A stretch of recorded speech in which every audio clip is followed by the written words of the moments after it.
your word. In Jesus' name, amen.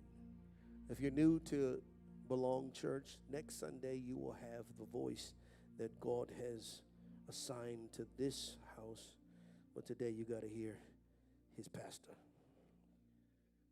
for the first time.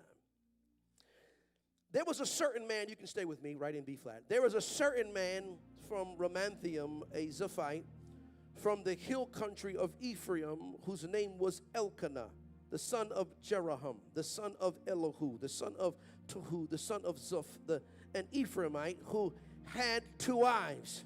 Turn to your neighbor and say, help him, Jesus. This was back in the day. One was called Hannah, the other Peninnah. Peninnah had children, but Hannah had none.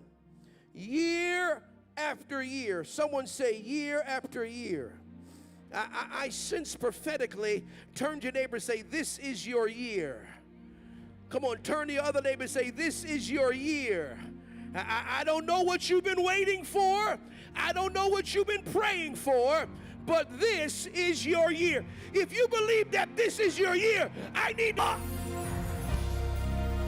Yep, y'all gonna stay right there with me. It's gonna happen. Year after year, this man went up from the town to worship and sacrifice to the Lord Almighty at Shiloh, where Hophni and Phinehas, these were wicked boys, that's a whole nother story. The 2 sons of Eli were priests of the Lord. Whenever the day came for Elkanah to sacrifice, he would give portions of meat to his wife Peninnah and to all her sons and daughters, but to Hannah she gave a double portion because he loved her and the Lord had closed her womb. If there's anyone here in this room, quickly raise your hand. If you're in this room and you're believing God for children, you're believing God for children. It's one of the anointings that is upon my life. Lay your hands on your womb right now. Right now. Someone stretch your hands toward that person. Find someone. Raise your hand so they can know who you are. Lay your hands on your womb right now. I speak to the pituitary gland. I speak to every single organ in the body right now. Aligned with the word and will of God. I pray fruitfulness. I pray open womb. Let the gate open. Let the womb open. May this year be the year. By this time next year, when I step into this house, may there be babies lifted all over the sanctuary. I speak to every womb right now. I speak to every fallopian tube. I speak to every uterus. I speak to every uterine wall. I speak to the pituitary gland. Work and move and shift. And I speak to that man organ. I speak to the semen. I speak to every single organ in that man's body. Somebody say this year.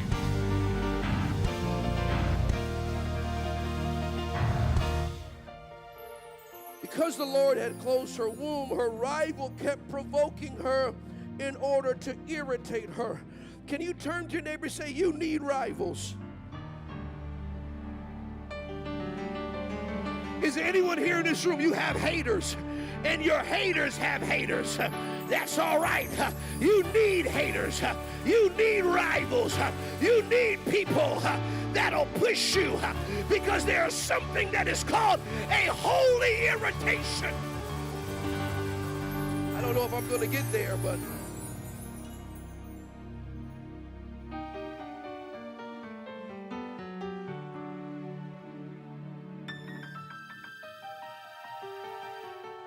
This went on year after year. Hannah went up to the house of the Lord. Her rival provoked her till she wept and would not eat. Now what's interesting about this text is that we don't really know, son, we don't really know how Peninnah provoked her. Peninnah could have just been walking in with her kids, saw Hannah, and just said, hey girl, hey. We don't know if she was irritation, a divine provocation that had been established for something that God was requiring of Hannah. Hit your neighbor and say, something is required of you.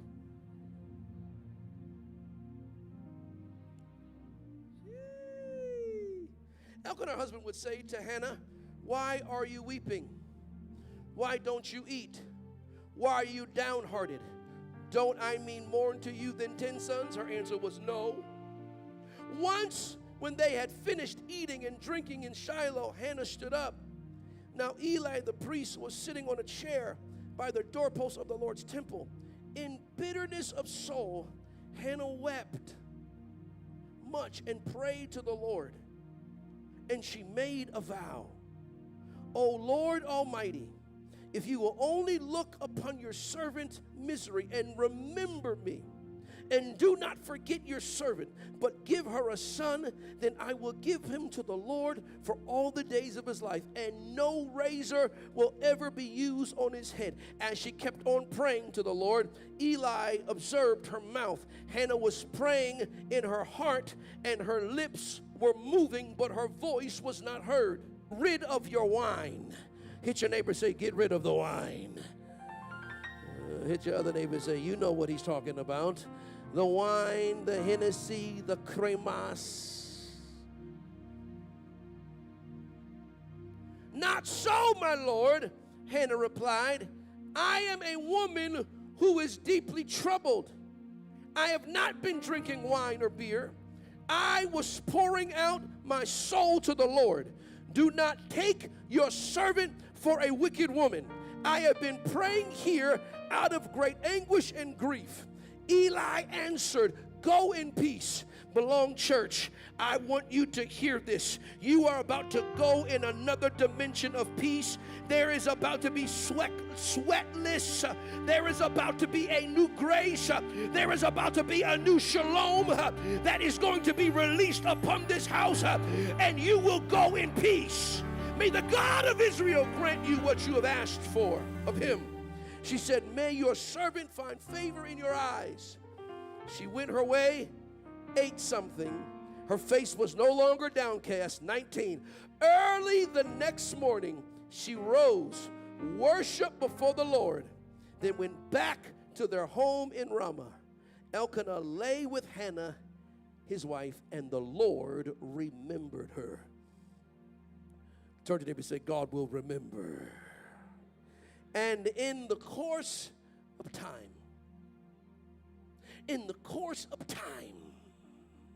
Hannah conceived and gave birth to a son.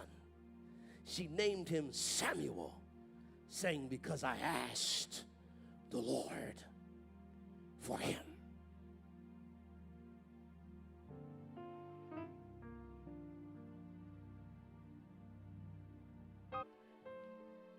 I just want you to hit your neighbor and say, faith moves. You can be seated. Faith moves.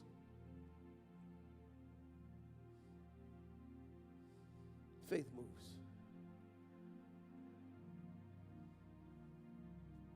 Hannah got to a place in her life where the divine provocation had pushed her to a place where she fasted. Turn to your neighbor and say, it's time to fast. No one wants to talk about fasting. I could preach a whole message on fasting, but I can't get there. Her divine provocation and irritation led her to a place where she decided to make a vow. Turn to your neighbor and say, make a vow.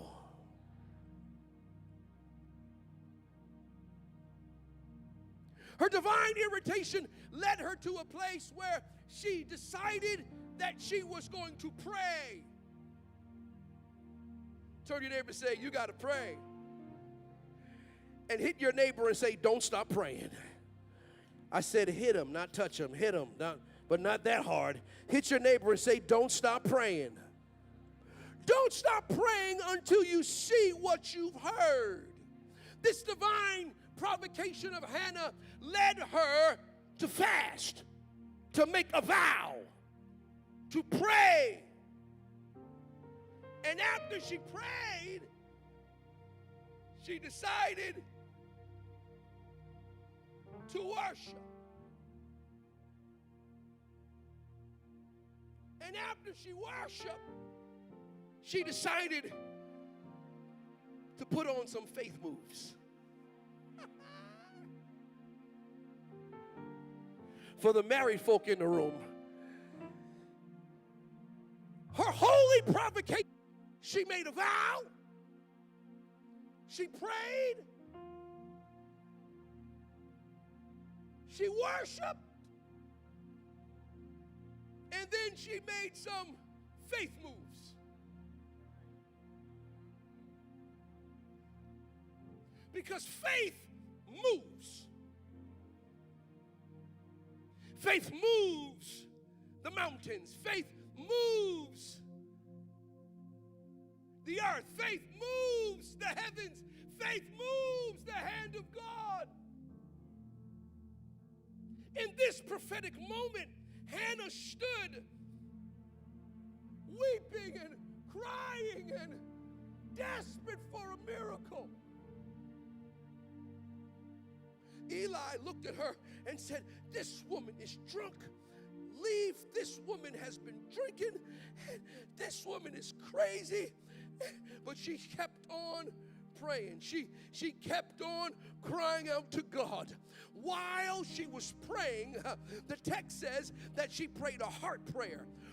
In her heart she was praying, but her lips were moving, but there was nothing coming out of her mouth.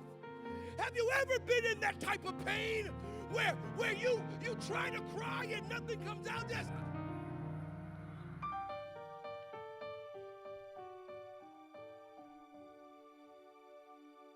the desperation of her soul led her to trusting in God like never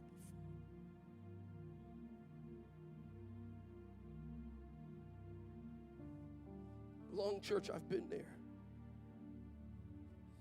I've been here with Hannah. I teach all of my preachers and all of my students, at some point you got to find yourself in the text. I have found myself in this text. I have found myself in a prayer closet praying, Lord, and I'm here to testify. Year after year, I was praying the same prayer, and I was preaching all around the world. Sometimes I would preach a message. By this time next year, things are going to change. And by that next year, things got worse, because sometimes the enemy is trying to attack your faith. Because I'm here to announce to someone, this is your year. You are closer than you've ever been before. Whatever you do, don't give up. Whatever you do, don't throw in the towel. Whatever you do, decide that you're going to pray again. I've been there. I've said, by this time next year, my daughter will be healed, but she was still sick. I prayed the prayer, by this time next year, my wife would be pregnant, and she was still without child. But guess what? I did not stop praying. I want you to turn to your neighbor and say, whatever you do, come on, say it. Say whatever you do, don't stop praying. Don't stop fasting. Don't stop waiting. Don't stop praying. They that wait upon the Lord shall renew your strength. There is coming a divine exchange for this church. And you think that you're asking for a son, but God is releasing a prophet.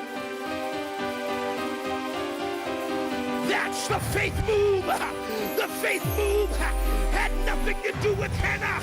It had to do that God needed Samuel in the earth to lay hands on David. Faith move.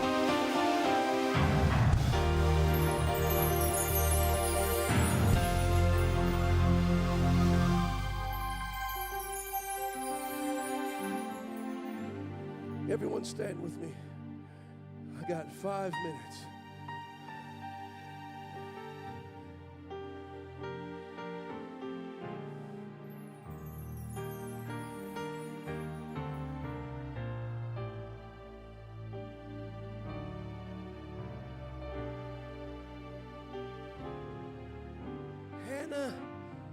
needed a son.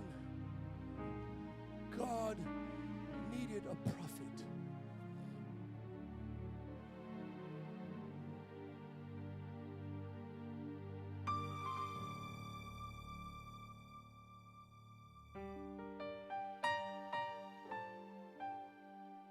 So she fasted, she made a vow, she prayed, she worshiped. I imagine her worship was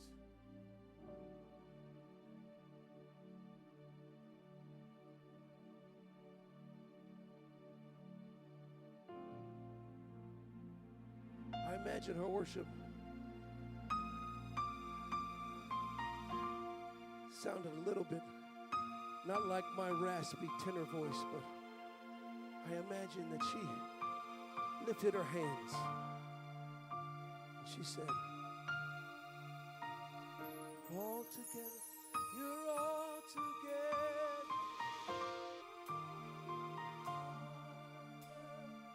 All together.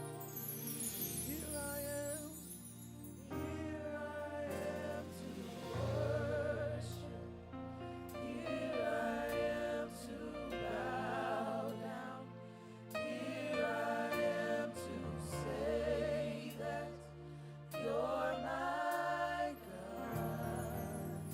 You're altogether lovely, altogether worthy, altogether wonderful to me. This song is so prophetic, and this message is prophetic for this house because this church, you have made some faith moves. I was talking to your pastor, and I was just encouraging him around just being in this space and just how prophetic this space is. But I sense that God is ready to do something supernatural in the life of this church.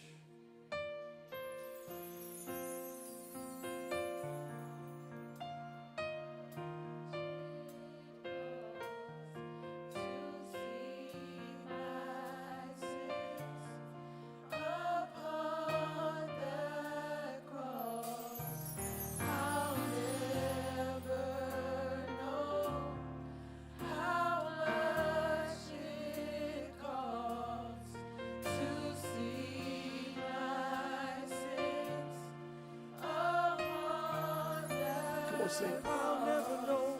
I'll never know how much it costs to see my sins upon the cross. I'll never know how much it costs to see.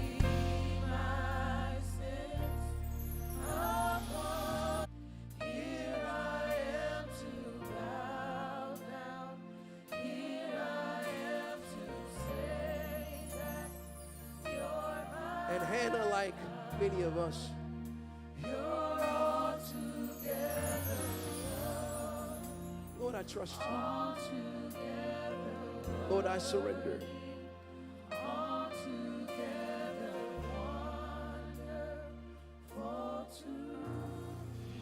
Can everyone raise your hands all over the building? I don't know what faith moves the Lord is requiring of you. I'm not aware of the divine irritation or provocation that you have gone through that has brought you to this place. And we all have different testimonies. We all have different tests. Remember, a faith that cannot be tested cannot be trusted. We all have different Goliaths, different mountains, different journeys. I don't know what faith move the Lord is requiring of you. Maybe the Lord is requiring of you to go on a fast. Maybe the Lord's requiring of you to make a vow. Not a promise, a vow. A promise is something that is broken. A vow is something that is irrevocable. Maybe the Lord is requiring of you to go deeper in prayer and not just pray on Sundays, but to pray Monday and Tuesday and Wednesday and Thursday and Friday and Saturday and Sunday. Perhaps the Lord is requiring you, like me, to pray prayers and pray without ceasing. And don't stop praying until you see what you heard. Because when you pray, mountains move and angels ascend and descend from a divine exchange for your life, for your family, for your children, for your generations. LeBron, as I was praying this morning for you in the middle of the night, I realized that yes, the Lord has something unique and specific for you and for Nika and for your daughters. But there is a Samuel in this room. There is an Esther in this room. There is a Ruth in this room. There is a Mary in this room. There is a Joshua in this room. There is a world changer in this room. And how do you not know that God did not send you to this city at this location at this particular time for such a time as this? You may be praying for a miracle, but the miracle worker is stepping into your situation. Hannah was looking for a son, but the King of Kings was looking for a prophet to release in the earth. And how do you not know that you're not the answer to the faith move?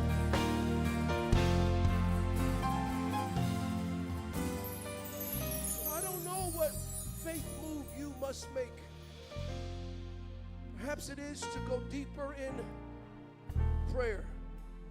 Maybe it is to step into another dimension of worship.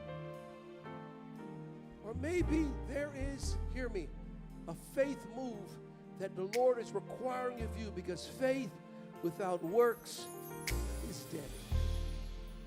And I don't know what that is you, but if I open the altar, everyone comes. So everyone raise your hands all over this room. In this prophetic moment, oh, great Jehovah, meet every single need. Meet every need. Answer every prayer. Provoke those that need holy provocation to bring us to a place where we trust you with everything. And we promise to give your name the praise, the honor, and the glory. No, I said, can you give the King of Kings and the Lord of Lords a shout of praise? The Bible says, clap your hands, all ye people, and shout unto God with the voice of triumph. I love you. I love you, Belong Church. We are family. I'm standing in faith with you. I believe that the best is yet to come. And there are miracles that have your name on it. But make sure that you're just not looking for the miracle, but you align yourself with the miracle worker that can change everything. And watch your faith